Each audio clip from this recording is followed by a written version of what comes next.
next year, but now the news is in on who will play the halftime show. The NFL going with a pretty obvious choice in terms of current popularity. The star, Bad Bunny, will headline. NFL announcing that Sunday night. It's official. Puerto Rico's finest, Bad Bunny, will be the Apple Music Super Bowl 60 halftime show in February on NBC and Peacock. Bad Bunny, he's a 3-time Grammy winner and the most streamed artist in the world.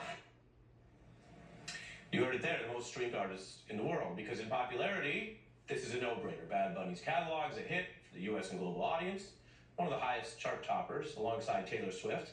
And in 2023, he even beat her with the most played album on Spotify worldwide. He has over 100 billion streams overall. In reach, that's Beatles level. In quality and taste, well, we can't argue on that. That's up to everybody's decision. The music he makes is right for the dance floor, kind of Latin-themed reggae tone. It usually focuses on fun and emotion more than overtly partisan statements. But he has advocated for human rights and solidarity for Puerto Rico. He's addressed issues of exploitation and gentrification in his native island. And when a comic infamously called that island a floating island of garbage at Trump's MSG rally last fall, you might remember, Bad Bunny used his rather large platform to speak out. I was angry at the time because I was here in New York because yeah, I know he was a comedian, blah blah blah blah, but that wasn't a stand-up comedy show. It was supposed to be a political rally. I can understand that is a joke, but there's people that doesn't understand that it's a joke. People that gonna feel disrespect and hurt, like what? People are going to feel hurt. A lot of people can relate to defending your own neighborhood, island, country, in his case, Puerto Rico. But anything like that from blatant disrespect. Since Trump's victory, the singer also has said he would skip the U.S. among the countries on his world tour to protest the ICE raids and mistreatment of people. So that's the person you're dealing with here.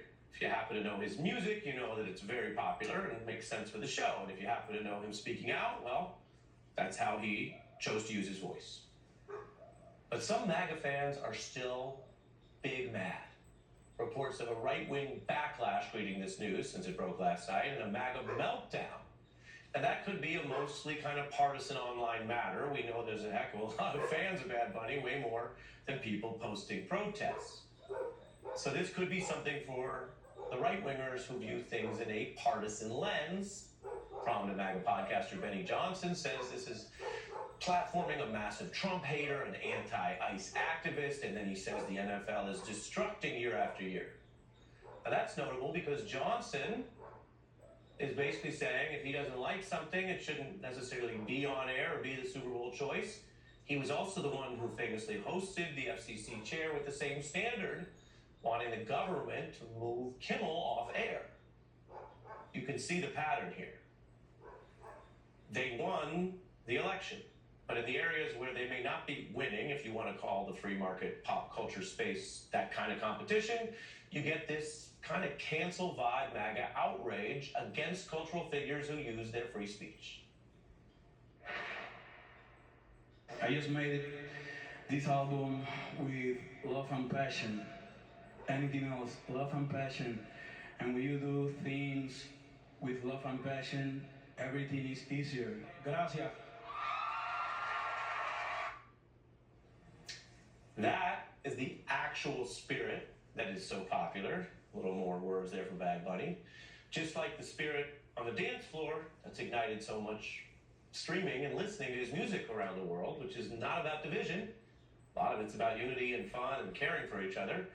And the final piece, that he stood up for his community against blatant disrespect, that doesn't make him a partisan warrior either. It seems that these people who are so political and so sensitive and so obsessed with canceling are often also the ones projecting. When it comes to the Super Bowl and the halftime show, they may not have a safe space, but the culture is safe. They lost this one. We'll be right back.